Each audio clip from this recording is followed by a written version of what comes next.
నిమిషాల్లో ఆయన ముందు పెడతారు. ఇది నమస్తే, వెల్కమ్ టు 99 టీవీ.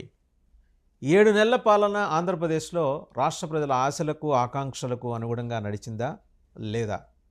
దాంతోపాటు సూపర్ 6 హామీలు, వీటి నుంచి ఏమైనా డివేట్ అయ్యే ప్రయత్నం జరుగుతున్నట్టుగా కనిపిస్తోందా వైఎస్ఆర్సీపీ ఆరోపిస్తున్నట్టు?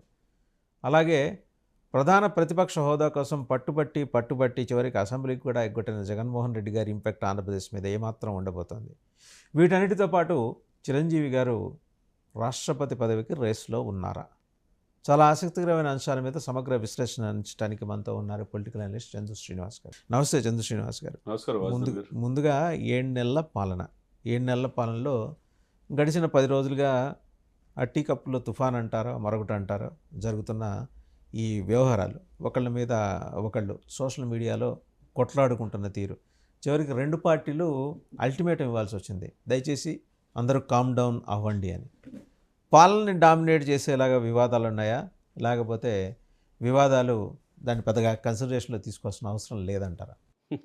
అంటే వివాదాలు రాజకీయాల్లో ఉంటాయి సార్. అంటే వాసుదేవన్ గారు మీకు తెలియదు కాదు, సుదీర్ఘమైన అనుభవం యాజ్ జర్నలిస్ట్గా మీకు కూడా.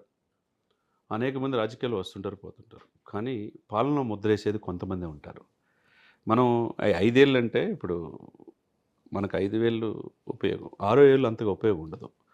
అట్లనే ఉప ముఖ్యమంత్రి అనేది 6 ఏళ్ళుగా భావించే చాలామంది పాలకుల్లో గత ప్రభుత్వంలో కూడా 4-5 శాఖలు ఇచ్చి 4-5 ఇచ్చి అది ఎందుకు ఇచ్చారో కూడా తెలియని పరిస్థితిలో ఉంది.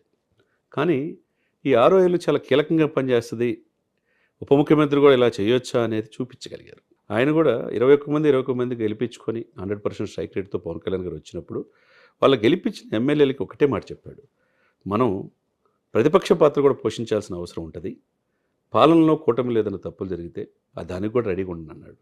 ఆయన పదవి కోసమో ఏదో ముఖ్యమంత్రి పదవి కోసమో డిప్యూటీ సీఎం కోసం రాలా, మంచి పరిపాలన సుపరిపాలన అందిస్తామనే ఉద్దేశంతో దశాబ్దన్నరని పోరాడి ఆయన వచ్చిన మాట వాస్తవం. మనం కూడా అనేక ఇంటర్వ్యూలు చేస్తాం. ఆయన ఎక్కడ గెలవడన్నారు, అసెంబ్లీ గేట్ కూడా దాటమన్నారు. ఆ స్థాయి నుంచి ఈరోజు ఉభయ తెలుగు రాష్ట్రాలే కాకుండా దేశ రాజకీయాల్లో తనకంటూ ముద్రేసుకున్నారు పవన్ కళ్యాణ్.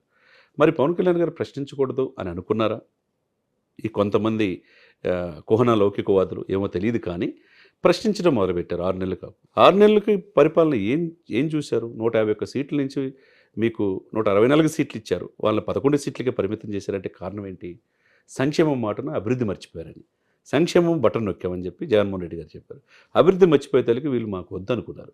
మరి ఎన్నో ఆశలతో ఈ ప్రభుత్వాన్ని గట్టెక్కించారు. దీని అన్నిటికీ కారణం ఎవరు? అన్కండిషనల్గా ఆ రోజు సపోర్ట్ చేసిన పవన్ కళ్యాణ్ గారు. మరి ఆయన వచ్చిన తర్వాత అడగకుండా ఎందుకుంటాడు? లాండ్ ఆర్డర్ లోపం వచ్చినప్పుడు అడిగితే కోపం వస్తుంది కదా సార్. అది కోపం వచ్చిన వాళ్ళకి మనం ఏం చేయలేము.